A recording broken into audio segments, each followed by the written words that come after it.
Did you know that you can create a paper bud that will bloom right before your eyes, without any batteries or mechanisms? Just the magic of science. We take thin, colorful paper and cut 3 squares from it, large, medium, and small. We fold the square 3 times to make a neat triangular corner. We cut out any petal shape from it. You can make rounded or sharp edges as your imagination suggests. We unfold the flower and close its petals. We repeat the process with the second square. We open the flower and glue the smaller flower in the center. We carefully fold the petals inward, then repeat the process with the third square. We should get a neat closed bud, after which we move on to the most interesting moment.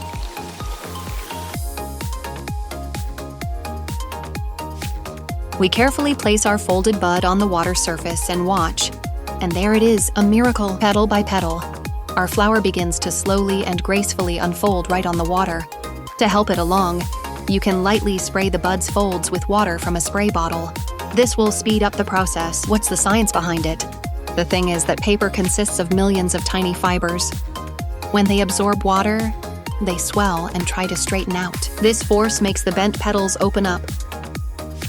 The thinner the paper, the faster it absorbs moisture and the quicker the bud blooms.